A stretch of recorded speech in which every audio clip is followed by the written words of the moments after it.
सर्व 44 आरोपी होते. सर्वचे सर्व पुराव्याअभावी सर्वांची निर्दोष सुटका करण्यात आली. हा खटला 2025/7/2008ला आमच्यावरती दाखल केला होता आरोपींच्या विरुद्ध की कंपनीची जाळपोळ केली, नुकसानी केली. तर या अशा खटला जो 16 वर्ष या खटल्याचं कामकाज या चाललं होतं. शासनाने दाऊ कंपनी या ठिकाणून गाशा गोंधळून गेलेली आहे. आम्ही दाऊ कंपनीचे सगळे खटले मागे घेतो असं शासनाने सांगून सुद्धा 16 वर्षात कुठल्याही प्रकारे हा खटला मागे घेतला नाही. आणि शासनाच्या या चुकीचा फटका हे सर्वसामान्य वारकरी, शेतकरी आणि लोकशासन समितीचे सर्व आंदोलक, त्याचप्रमाणे व्यसनमुक्ती संघटनेचे सर्व शेतकरी, ग्रामस्थ, स्थानिक लोकांना याच्यामध्ये जवळजवळ 16 वर्ष विनाकारण कोर्ट कचेऱ्या कराव्या लागल्या. तारीख पे तारीख त्या ठिकाणी करावी लागली. विनाकारण मानसिक आणि आर्थिक त्यांचा छळ झाला. वास्तविक पाहता हा खटला आम्ही आंदोलन केलं. दाऊ कंपनी विरुद्ध आंदोलन करण्याचं काय कारण होतं की भोपाळमधली जी युनियन कॉर्पोरेट कंपनी आहे, युनियन कॉर्पोरेट कंपनी की ज्या कंपनीने 2/12/1984 मध्ये त्या ठिकाणी विषारी वायू गळती झाली, 6 लाख लोक अपंग झाले आणि 16,000 एकाच वेळी मयत झाले. आणि ही कंपनी नको, या कंपनीची ह्या कंपनीचं जे काय प्रॉडक्ट होतं, कुठलंही प्रॉडक्ट त्यांनी आमच्यापासून लपून ठेवलं. दाऊ कंपनी म्हणजे का, दाऊ विरुद्ध आमचं का आंदोलन होतं, त्याच्या पाठीमागे भूमिका अशी होती की दाऊ कंपनी ही अमेरिकन कंपनी आणि युनियन कॉर्पोरेट कंपनी सुद्धा American company. Union corporate company आणि दाऊ कंपनी, युनियन कॉर्पोरेट कंपनी 1984 साली त्यावेळेस त्यातले जे संचालक डायरेक्टर आहे ते अमेरिकेला पळून गेले आणि तिथं जाऊन त्यांनी दाऊ कंपनी स्थापन केली. आणि तीच दाऊ कंपनी या ठिकाणी शिंदे गावामध्ये होते असं समजल्यानंतर सर्व आंदोलकांनी, मग वारकरी असेल, शेतकरी असेल, कामगार असेल, त्याचप्रमाणे लोकशासन असेल किंवा संपूर्ण परिसरातली वारकरी संप्रदायाने याच्यामध्ये बंडातात्या कराडकर असतील, कोळशे पाटील असतील, या ठिकाणी शासनाच्या विरुद्ध केंद्र सरकार आणि महाराष्ट्र सरकार यांच्या आशीर्वादानं ही कंपनी या ठिकाणी उभी राहण्याचा प्रोजेक्ट घातला होता. या ठिकाणी फार मोठा संघर्ष करावा लागला. जगामध्ये असं आंदोलन झालं नाही, असं वारकऱ्यांचं, शेतकऱ्यांचं आणि ग्रामस्थांचं आंदोलन झालं.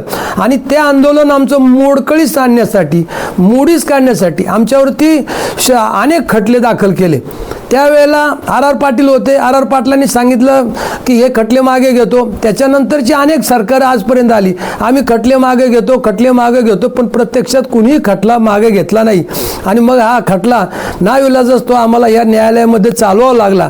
आज आम्हाला या न्याय मंदिरामध्ये खऱ्या अर्थाने या ठिकाणी न्याय मिळालेला आहे. 16 वर्षांनी का होईना पण न्याय मिळालेला आहे. आम्ही कोणत्याही प्रकारे आमचा गुन्हा नव्हता ना, फक्त ही कंपनी नको असं आम्ही आंदोलन करत होतो. ती कंपनी पेटवण्यामध्ये, जाळण्यामध्ये किंवा ती कंपनी उद्ध्वस्त करण्यामध्ये किंवा त्या दाऊ कंपनीचे अधिकाऱ्यांच्या विरुद्ध आमचं कोणत्याही प्रकारे आम्ही कुठल्याही प्रकारचा गुन्हा केलेला नव्हता. आणि गुन्हा केलेला नसताना या निष्पाप लोकांना याच्यामध्ये अडकवण्याचं काम केलं होतं पोलिसांनी. शासनाच्या आग्रहास्तव, वरिष्ठांच्या आग्रहास्तव पोलिसांनी या ठिकाणी केलं होतं. त्यामुळं कोणत्याही प्रकारचा आमच्या विरुद्ध या ठिकाणी पुरावा आला नाही. आणि पुरावा नसल्यामुळं, आमच्या विरुद्ध कोणी साक्ष पुरावा नसल्यामुळं आमची या ठिकाणी सबळ पुराव्याअभावी कोर्टाने या ठिकाणी निर्दोष मुक्तता केलेली आहे.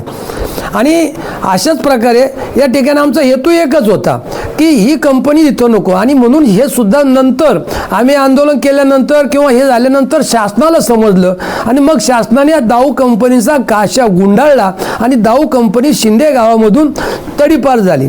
आता तडीपार झाल्यानंतर त्या ठिकाणी आमचा जो हेतू होता कंपनी घालवायचा, तो हेतू आमचा साध्य झाला. परंतु आम्हाला विनाकारण याच्यामध्ये कोणताही दोष नसताना आम्हाला याच्यामध्ये अडकवलं, आम्हाला संघर्ष करावा लागला. आज खऱ्या अर्थाने ज्ञानोबा तुकोबाच्या या भूमीमध्ये विठोबा रुक्माईच्या आशीर्वादानं आम्हाला खऱ्या अर्थाने या ठिकाणी न्याय मिळालेला आहे. आज ही सर्व मंडळी वारकरी संप्रदायातील आहेत, सर्वसामान्य माणसं आहेत. हे कोणीही गुन्हेगार नाही किंवा सराईत गुन्हेगार नाही, कुणा यांचा कुठल्याही गुन्ह्याशी कोणत्याही स्वरूपाचा संबंध नाही. असं असताना शासनाने या ठिकाणी आम्हाला लटकवलं होतं. फक्त आंदोलन केलं दाऊ नको म्हणून, आमच्यावर अन्याय केला होता. पण खऱ्या अर्थाने शासनाने सरकारने जरी आमच्यावर अन्याय केला असला, सरकारने जरी आमच्यावर खटला दाखल केला असला, तरी आम्हाला न्यायालयामध्ये म्हणजे खुदा के घर में देर आहे, अंधेर नाही. आम्हाला आणि आमच्या लोकांना या ठिकाणी न्याय मिळालेला आहे. आम्ही या ठिकाणी समाधानी आहोत. यापेक्षा आम्हाला काही वेगळं सांगण्याची आवश्यकता नाही. हा इतिहास प्रकर्षानं म्हणजे म्हणलं तर असं होईल की ज्यावेळी भामचंद्र डोंगराला खाणी लावल्या गेल्या, ही 2007ची ही घटना आहे. त्याच्यानंतर हा पंचक्रोशीचा परिसर संपूर्ण MIDCने वेढला गेलेला होता आणि वेढला जाणार. मुळात आम्हा स्थानिक जे आहेत आमचे शिंदे ग्रामस्थ वगैरे किंवा वारकरी आम्ही जे भामचंद डोंगरावरचे होतो, ते आम्हाला हे परिसर सगळा शांतिप्रिय, निसर्गरम्य आणि आरोग्यसंपन्न, पूर्वीचा जसा आता भामा स्केल प्रकल्प आहे, पाणी मिळावं, हरित क्रांती व्हावी, ही माझी भूमिका होती. आणि म्हणून मी म्हटलं की इथं खाणी जर लागल्या गेल्या तर डोंगराचं जे काही नैसर्गिक सौंदर्य नष्ट होईल, तपोभूमी नष्ट होईल. तो 1 वर्ष झुंज दिल्यानंतर आपले तात्या आहेत विठ्ठल तात्यानं सांगितलं, तात्या आपल्याला डाऊ आंदोलन हे जे आहे, हे डाऊची माहिती आपण घेतली पाहिजे. आपले मोरे आहेत सचिव, आपल्या जिथं त्या भामचंदामध्ये जी संत भूमी संरक्षक संघर्ष समिती होती त्याचे सचिव आहेत. आणि ग्रामस्थांनी त्यांनी जाऊन पहिल्यांदा माहिती काढून घेतली MIDCमध्ये की काय आहे हे, कारण बोर्डसुद्धा लावला गेला नव्हता. 4 महिन्यांची कामं सुरू होती धुमधडाक्यामध्ये आणि सांगायला तयार नाहीत की काय नेमकं इथं प्रोडक्शन आहे. ज्यावेळी MIDCच्या ऑफिसमध्ये जाऊन ग्रामस्थांनी आणि आपल्या सचिवांनी विचारलं, त्यावेळी त्यांना सांगावं लागलं की म्हणले आम्हाला तिथं माहीत नाही की तुकोबरायांची तपोभूमी आहे, काही प्राचीन लेणी वैभव आहे, संतभूमी परिसर आहे. असं असेल तर मग आम्हाला थोडासा विचार करावा लागेल. पण त्यानंतर मग आपले न्यायमूर्ती कोळसे पाटील आहेत, त्यांना आम्ही आमच्या भामचंद्राच्या व्यासपीठावरती बोलवलं गीता जयंतीला. त्यांना हा विषय कानावर घातला आणि त्याच्यानंतर एक आंदोलन, मला वाटते 2008ला हे आंदोलन सुरुवात केली, उभा राहिल्यानंतर 1 वर्ष आम्ही एवढ्या प्रकर्षानं ग्रामस्थ पंचक्रोशीमध्ये एवढी जनजागृती केली, म्हणजे झुंजत राहिलो विरोधामध्ये. पण मला असं वाटलं की वारकरी संप्रदायाचं पूर्ण पाठबळ मिळाल्याशिवाय या आंदोलनाला हे आंदोलन यशस्वी होणार नाही. त्यानंतर आम्ही कोळसे पाटलांच्या माध्यमातून विलास सोनवणे आज नाहीत, बरेच आज आमचे साथीदार नाहीत, शांताराम बापू टेमगिरे, जे काय पुढाकार घेऊन आपल्याला चांगल्या प्रकारे जे म्हणजे लढवय्ये होते ते खंबीरपणे साथ देत होते. मग अशा प्रकारे आम्ही देहूला मला वाटतं 2008 नंतर, नाही 8ला आम्ही आंदोलन सुरू केलं, 2008ला. त्यानंतर 2009ला एक वारकरी परिषद भरवली सगळ्यांची आणि तिथं हा विषय जो आहे वारकऱ्यांच्या पुढं बीज होती, तुकाराम महाराजांची बीज होती, तिथं हा विषय प्रकर्षानं सांगितला गेला. सांगितल्यानंतर खरं तिथून जनजागृतीला म्हणजे वारकरी संप्रदायामध्ये जनजागृतीला सुरुवात झाली. आणि मग हे समजल्यानंतर की हे भयानक आहे, म्हणजे भोपाळ परत संतभूमीचं भोपाळ करायचं का आणि होणार, कारण ह्यानी आम्ही ग्रामस्थांनी बैठका घेतल्या, सभा घेतल्या, त्या सगळ्या यांना बोलवलं कंपनीला, तुम्ही समजावून सांगा म्हटलं की लिहून द्या म्हटले लेखी, अपघात होणार नाही कशावरून, तर ते लिहून देऊ शकले नाहीत. कारण इथं काय आमचे ग्रामस्थ असे प्रश्न विचारत होते की इथं प्रति भोपाळ होणार नाही कशावरून. समजा तुम्ही लिहूनही दिलं ते तुमच्या आमचा विश्वास नाही, कारण का ते यंत्र आहे, कधी धोका देईल किंवा गॅस लीक होईल आणि सिलेंडर फुटेल. आमचे हे पंचक्रोशी संतभूमी सगळे म्हणजे एका रात्री तुम्ही शांत करून टाकाल. आज देहूला 5 लाख लोक येतात, आळंदीला 5 लाख लोक येतात, म्हणजे देहू आळंदीचा हा परिसर महाराष्ट्रातली संस्कृती तुम्हाला संपवायची आहे का. म्हणजे आमचे हे प्रश्नाला ते निरुत्तर झालेले आहेत. त्यानंतर लोक न्यायालय सुद्धा आम्ही स्थापन केलं. लोक न्यायालयामध्ये सुद्धा प्रकर्षानं आम्ही आमची भूमिका संशोधकांची मांडली. संशोधकांनी चांगल्या प्रकारे सिद्ध केले की भयानक किती रसायन आहे. अंडरग्राऊंड जर त्यांनी काय केलं होतं, त्या शिंदे गावाच्या जी जागा घेतली होती त्या जागेमध्ये शेकडो फूट बोरवेल खोदून अंडरग्राऊंड ते झिरपणार होते केमिकल. त्यांनी काय म्हणलं की 0 डिग्री -सेल्सिअसला आमच्या 0 तापमानात आम्ही कंपनी चालू करू, बाहेर कुठलाही तुम्हाला काय त्याचं प्रदूषण होणार नाही. पण आमच्या प्रश्नाला ते निरुत्तर झाले. म्हटलं बोरवेल शेकडो कशासाठी तुम्ही घेतले त्या जागेमध्ये, काय करणार बोरवेल घेऊन, हे पाण्याची व्यवस्था. पाणी तर म्हटलं हाकेच्या अंतरावरती जाधववाडी प्रकल्प आहे, तिथूनही तुम्ही कंपनीला पाणी घेऊ शकत होता.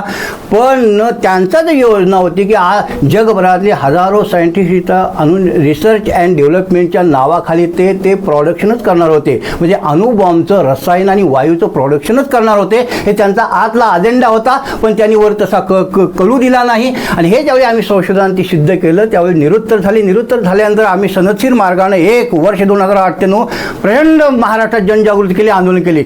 शेवटच्या टप्प्यामध्ये शेवटी रोष प्रकर्षाला गेल्यानंतर शासन माघारच घ्यायला तयार नाही. डाऊ केमिकल कंपनी.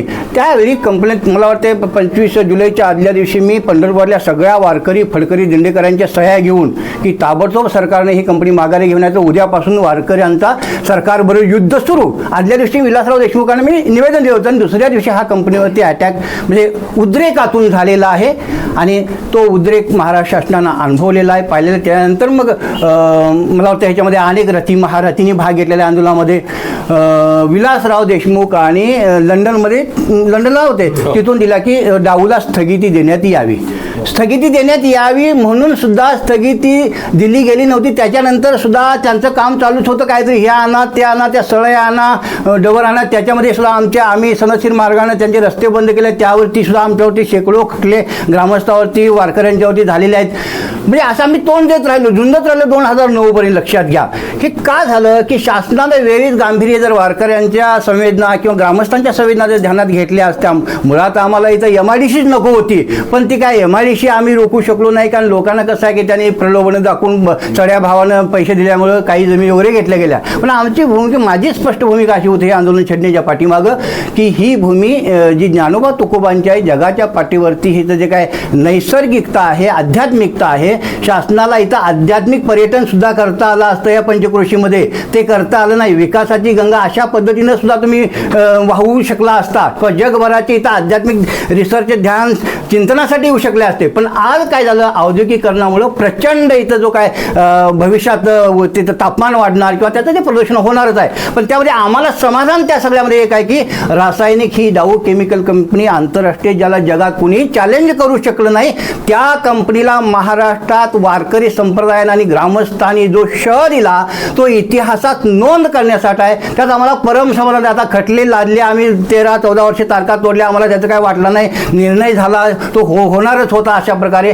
पण आम्हाला सर्वांना समाधान जे महाराष्ट्राला आहे की डाऊ सारखी कंपनी, ज्या कंपनीला जगात कुठलीही राष्ट्र देऊ शकले नाहीत, ती अशी कंपनी आम्ही इथं नेस्तनाबूत केली. ह्याचा आम्हाला परम समाधान आहे वारकरी संप्रदायाला आणि आमच्या ग्रामस्थांना. एवढंच मी आज इथे सांगू शकतो. या ठिकाणी डाऊ केमिकल आहे, पण कुठे या ठिकाणी बोर्ड लावला नाही. बोर्ड लावला नसल्यामुळे आमच्या मनामध्ये पाल चुकली. तदनंतर या ठिकाणी आदरणीय न्यायमूर्ती BG कोळसे पाटील साहेब हे भामचंद्र डोंगरावरती या ठिकाणी आले आणि भामचंद्र डोंगरावरती आल्यानंतर त्यांना या ठिकाणी आदरणीय बाळासाहेबजी मोरे यांच्या माध्यमातून आम्ही या ठिकाणी त्यांना भेटण्याचा प्रयत्न केला. तिथून पुढे या ठिकाणी शिंदे गावामध्ये सर्व ग्रामस्थ एकत्र झाले. एकत्र झाल्यानंतर थोडासा या ठिकाणी ग्रामस्थांमध्ये मतभेद झाला आणि त्यानंतर या ठिकाणी शिंदे गावातील काही ग्रामस्थांना बरोबर या ठिकाणी आम्ही घेऊन हे आंदोलन या ठिकाणी उभं केलं. आंदोलन उभं करत असताना आनंद असा होतो की या ठिकाणी ज्यावेळेस कंपनी 25/7 म्हणजे 25 जुलै 2008 रोजी या ठिकाणी वारकरी मंडळींनी, त्याचबरोबर शेतकरी मंडळींनी या ठिकाणी, ग्रामस्थांनी या ठिकाणी कंपनी पेटवली गेली. त्यावेळेस या ठिकाणी शिंदे गावामध्ये सर्व शुकशुकाट होता आणि शुकशुकाट असताना आदरणीय न्यायमूर्ती BG कोळसे पाटील साहेब असतील आणि बंडादादा कराडकर असतील, त्याचबरोबर पोपटराव तांबे साहेब असतील, यांनी या ठिकाणी आम्हाला या ठिकाणी न्याय देण्याचं काम केलं. 8 ते 10 दिवस या ठिकाणी आम्हाला 8 ते 10 दिवस गावामध्ये कसल्याही पद्धती या ठिकाणी फिरकू दिलं नाही. याच्यामध्ये जे काही आंदोलन करते होते ते आंदोलन करताना या ठिकाणी हातातून घरातून उचलून नेलं. आमच्या घरातील लहान मुलं या ठिकाणी आजारी असताना सुद्धा या ठिकाणी त्यांना या ठिकाणी दवाखान्यामध्ये जाऊ न दिलं. एवढी त्या काळामध्ये दहशत या ठिकाणी कंपनीच्या अधिकाऱ्यांनी या ठिकाणी पोलिसांच्या मार्फत या ठिकाणी घेतली होती. पण त्यानंतर या ठिकाणी साहेबांनी आम्हाला चांगल्या पद्धतीचं सहकार्य केलं, चांगल्या पद्धतीने मदत केली आणि शिंदे गावातील या ठिकाणी सर्व तरुण मंडळींनी, सर्व ग्रामस्थांनी एक चांगल्या पद्धतीची साथ दिल्यामुळे आज हा लढा आम्ही या ठिकाणी जिंकू शकलो. असा भविष्यामध्ये अशा केमिकल नावाच्या कंपनी जर आमच्या भागामध्ये या ठिकाणी आल्या तर आम्ही सर्व ग्रामस्थ, विशेषतः शिंदे ग्रामस्थ एक चांगल्या पद्धतीने एकजुटीने भविष्यामध्ये लढा देऊ. अशा कंपनी या ठिकाणी सरकारने आणू नये. आम्ही आज 16 वर्ष हा त्याग भोगतोय. आदरणीय सचिन महाराज शिंदेंची गेल्या महिनाभरापूर्वी जाळपोळीच्या नावाखाली त्यांच्यावरती कलम होती. ती अतिशय भयंकर अशी कलम होती. ती कलम या ठिकाणी रद्द होऊन त्यांची या ठिकाणी मुक्त झाली. आज 44 लोक या ठिकाणी आमच्यामध्ये होते, त्यामध्ये 5 या ठिकाणी आमचे सहकारी गेले. त्याच्यामध्ये आदरणीय शांताराम बापू टेमगिरी असतील, शांतारामांना पानमत असतील, विनायकांना पानमत असतील, राजाराम पानमत असतील, शांताराम पानमत असतील, हे लढवे आमच्या या ठिकाणी गेले. त्याचबरोबर या ठिकाणी आमचे आदरणीय सहकारी आदरणीय सोनवणे साहेब या ठिकाणी ह्या लढ्यामधून गेले. असे अनेक सहकारी या ठिकाणी आम्हाला गमावे लावले. भविष्यामध्ये अशी कोणतीही कंपनी या ठिकाणी येऊ नये अशीच या ठिकाणी सरकारला आम्ही विनंती करतो. आणि अशा जर कंपनी आल्या तर त्या कंपनीला या ठिकाणी शिंदे ग्रामस्थ नव्हे तर पंचक्रोशीचे सर्व तीव्र लढा या ठिकाणी आम्ही देऊ. आजचा हा दिवस आमच्या शिंदे ग्रामस्थांच्या दृष्टीने एक अतिशय आनंदाचा आणि जल्लोषाचा या ठिकाणी झाला आहे. त्याच्यामध्ये सर्वात महत्त्वाचं श्रेय आदरणीय पोपटराव तांबे साहेबांचा आहे. एवढंच या ठिकाणी मी सांगतो आणि सर्वांना पुनश्च एकदा सर्व ग्रामस्थांना धन्यवाद देतो.